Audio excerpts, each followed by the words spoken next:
10 Б класс. Тарбиялык сабак. Класс жетекчиси Бердиева Бурулай. Сабактын тиби жаңы материалды өздөштүрүү. Сабактын усулу интерактивдүү ыкма. Сабактын жабдылышы кыргыз комузу, эпостор, көркөм китептер, сүрөттөр, улуттук буюмдар жана кийимдер. Техникалык каражаттар. Сабактын темасы кыргыз тилим кылымдарды карыткан, эч ким аны өчүрө албайт тарыхтан. Сабактын максаты: биринчи, эне тилибиз мамлекеттик тил, анын жаралышы, муундан муунга сакталышы жөнүндө маалымат аласыңар. Экинчи, билим билгичтик көндүмдөрүбүздү өнүктүрө аласыңар балдар. Үчүнчү, эне тилин сүйүүгө, сактоого, патриоттуулукка, ынтымак достукка тарбиялана аласыңар. Балдар, бүгүн сабакта мен силердин баарыңарга жагымдуу маанай каалаймын. Силер да быйтыкчага окшоп, бири-бириңерге жылмайып койгула. Азаматсыңар балдар.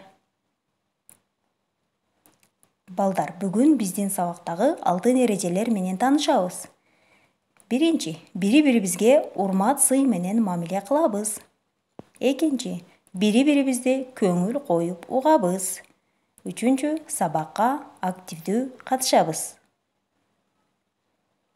Кыргыз тили 1989 жылы 23 сентябрда мамлекеттик тил макамына ээ болгон. Балдар, кыргыз эли үчүн эмне ыйык? Албетте, кыргыз эли үчүн ала тоосу ыйык, улуу манасы ыйык, ак боз үйү ыйык, ак калпагы, ак элечеги ыйык, эне тили ыйык. Эне тил кандай жөнөкөй, кандай бийик, кандай улуу сөз. Дал ушул сөз ар бирибиздин каныбызды ойнотуп, акылыбызды арыштап турат. Элди түбөлүк эл кылып турган анын тили. Тилим барда улутмун, тилим менен улукмун. Эне тили болбосо атата албайт улуттун дегендей, эне тилибиз кыргыз тилин, анын мамлекеттик тилибиз катары даңазалоо сабагын баштоого уруксат этиңиздер. Улуттун жаны тил. Балдар, 23 сентябрь мамлекеттик тил күнү катары жыл сайын белгиленет. Элибизди эл кылып, улут катары таанытып келаткан улуу белгибиз бул эне тилибиз, кыргыз тили. Элсиз тил болбойт, тилсиз эл болбойт. Анын сыңарындай кыргыздын кыргыздыгы анын эне тили аркылуу билинет, эне тили аркылуу даңазаланат. Балдар, дүйнөдө теңдеши жок Алп Манас эпосубуздагы эне тилибиз кыргыз тили жөнүндө, кыргыз тилинен жаралган. Эне тилин билбеген элин сүйүп жарытпайт. Байдылда Сарногоев. Элдин баа жеткис байлыгы анын тили. Шолохов. Тил жоголсо, жоголот дил, айланасың мунжуга, тоголок бир. Шайлообек Дүйшеев. Эне тилин билбегениң, эне сүтүн эмбегениң. Кыргызым, өз тилиңди бекем сакта, тил берген теңириңди мактап даңкта. Кыргызды кыргыз кылган эне тили, кыргызым, өз тилиңди баалап баркта. Эсенбек Чоткараев. Залкар жазуучубуз Чыңгыз Айтматов кылымдан кылым өтүп, кыргыз эли жер үстүндө жашап турса, кыргыз тили да жашай берет деп абдан туура, таамай айткан. Ошондо да кылымдан кылым өтүп, акын Шайлообек агайыбыз айткандай, кыргызым деп жулунганы менен бир ооз кыргызча билбеген маңкурт бул кыргыз эмес. Руху, духу таза кыргыз жашап турса гана кыргыз тили жашап турарын баарыбыз эстейли. Кыргыз тилим көөнөрбөс, өчпөс тилим.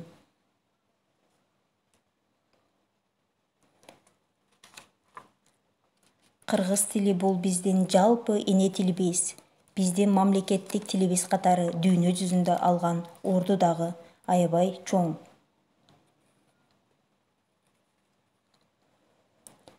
Эне тилим, кымбаттан кыналышып бүткөн тилим, Кылымдан азизенем күткөн тилим, төрөлүп бул дүйнөгө көз ачканда, жаралып жаным менен бүткөн тилим. Сүйүктүү татынакай сулуу тилим, мээримдүү жүрөгүмө жылуу тилим.